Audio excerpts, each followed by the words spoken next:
Next up, we have Representative Koznick, and come on up, Representative Koznick. House File 506 is before us, and because Representative Koznick is not on the committee, I will move to lay over House File 506. My apologies for going late, Representative, and hopefully we can shorten things up and give your bill the discussion it deserves. Please go ahead and describe your bill to the committee. Thank you, Chair Moeller and committee members. I appreciate Oh, hang on one second. Apologies. Representative Becker-Finn. Just wondering if we can get clarification on that roll call vote. Oh, okay, sorry. So correction for the record, there being 9 ayes and 6 nays, the motion prevails. Thank you for that. I heard a lot of discussion among the committee, so thank you so much for that correction. Yeah, no worries. All right, Representative Koznick, welcome to our committee. Please describe your bill for us. Thank you, Chair Moeller and committee members. I was just going to compliment you on the way you operate your committee, and still a good job. I will be brief. I know the committee's had a long time today, and this is a bill that deals with equine therapy for first responders that have post-traumatic stress disorder, and we don't want to horse around with your time here today. You got it, good. Basically, the bill starts a pilot program to offer these services to our first responders, and due to the shortness of time, I have a couple testifiers and some people that run the program that are here to answer questions. There is a short video. If you're able to play it from there, we'll just proceed with that. All right, let's try that video then. I know staff tested it. You should be able to push play. Push play. Push play on the keyboard. All right. With the mouse. Oh. Oh, there we I go. see it. Thank you.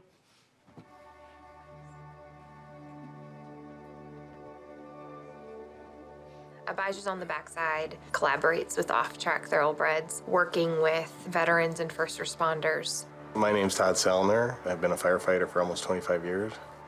One of the most beautiful things with Todd is that he doesn't want to be vulnerable, but he's willing to put himself in a vulnerable place. Coming here every week. Anytime you're dealing with trauma, often we don't have words to express that. Our bodies express that. These horses are so intuitive, and they pick up on things going on inside of us. The horses tend to play physically out as to what I'm feeling. I guess living vicariously through me allowed me to let it out, let it go. I wish I could explain it. I can't. I am in awe of what these thoroughbreds do. It almost sounds unbelievable, and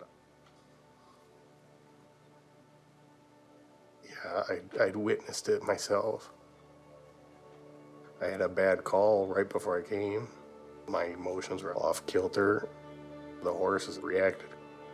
Whatever was going on inside me went through them. When he's watching them lose it, it's almost like they're doing it for him. He doesn't have to. Like they got it. Definitely seen changes in myself. The Abijah's program absolutely would be beneficial to first responders, veterans, the support that they should get. When our stories change, we change. And we have that ability to change them. That's healing at its finest. That's not a Band-Aid. When you walk out of here and you're transformed, that's powerful.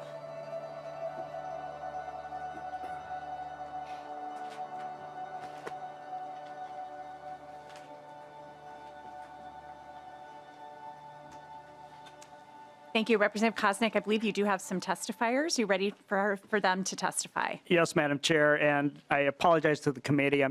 I could expound on how we came to the program and how it kind of works. It's well-researched therapy and techniques and license and all that.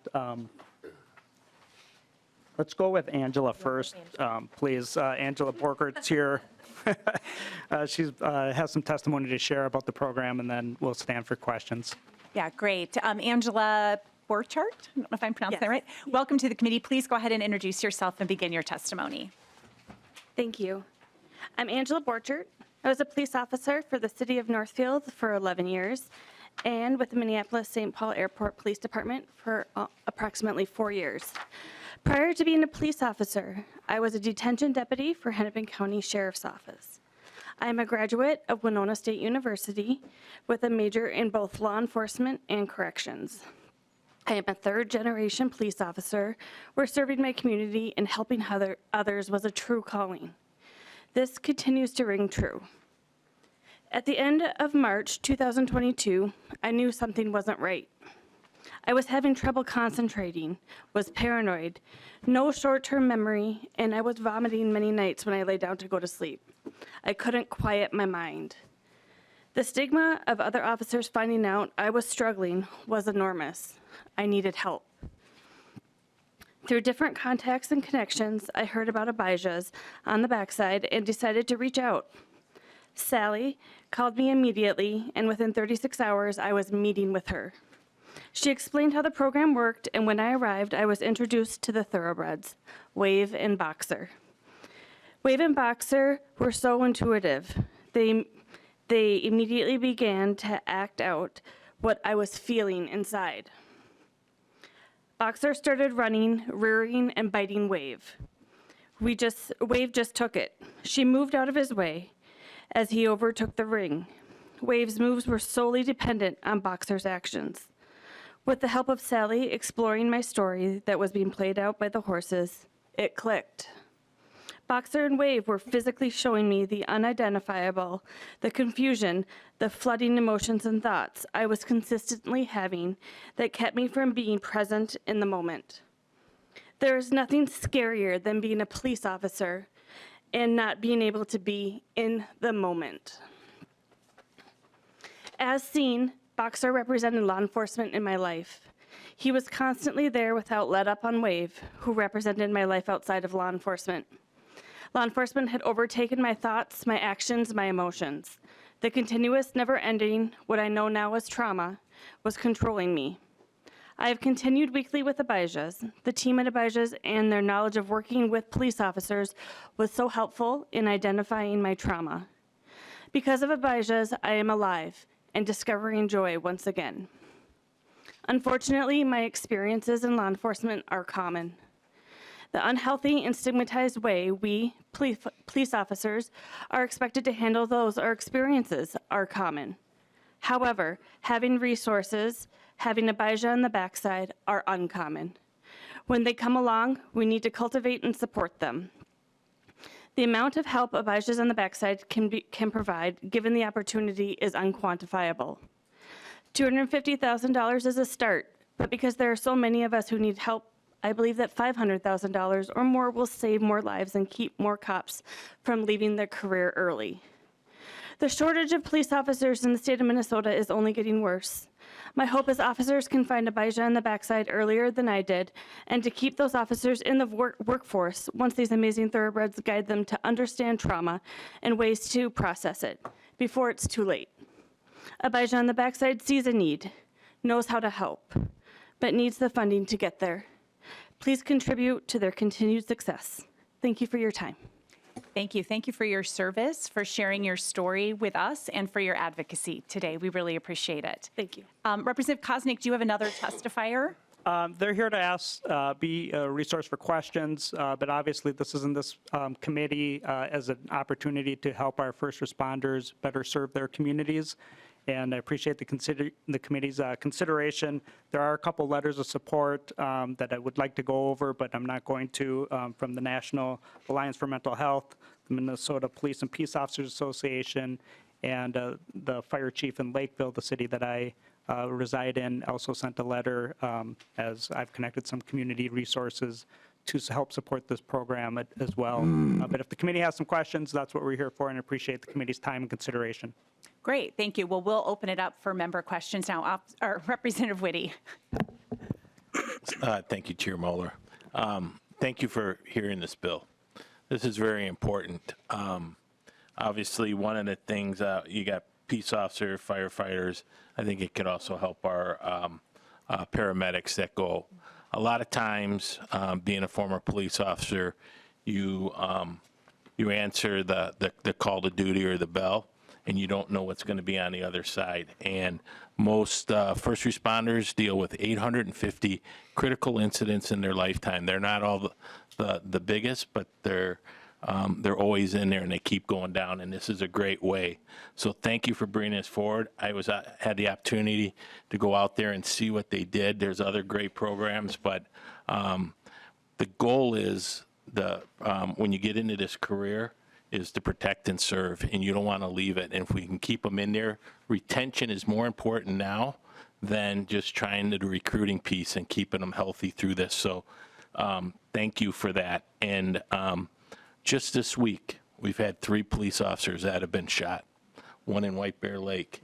And those are incidents that not only affect the officer, but their family. And you bring that home to the family. So finding this outlet, so thank you. It's much needed. It's an avenue where we can help with law enforcement because it's only going to strengthen what our officers can do out on the streets. So it's just more of a comment than a question, but I would ask to consider that the ambulance or the paramedics in this part too, because they go to scenes that they didn't expect to see. So thank you for letting me have that time. Thank you. Representative Curran. Thank you, Chair. And I just want to thank you, Representative, for bringing this bill before us today. As a former officer and a person living with PTSD myself as a result of, traumatic incidents on duty in my short career, unfortunately, this is something very near and dear to my heart as well. And I wholeheartedly agree with Representative Whitty that this extends so much farther beyond therapy for the person who's experienced that trauma. And I know for myself, when I went through not horse therapy, but other types of therapy to get through my own PTSD, that that's the reason that I'm alive today, and it's the reason that I'm still married. And so these are things that, as you mentioned, it keeps families together ultimately, and will, encourage officers to have a place to go to get the support they need so that they can come back stronger and continue to do the work that they love. So I just urge members to vote for this. I think it's really important, and again, I thank you for it. All right. I don't know if there are any other comments. I forgot to call for if there were any other public testifiers, so I'll just do that briefly here. I don't see any. I don't know if Representative Novotny, go ahead. I'm going to need a horse before the session's over. I think it's a great program.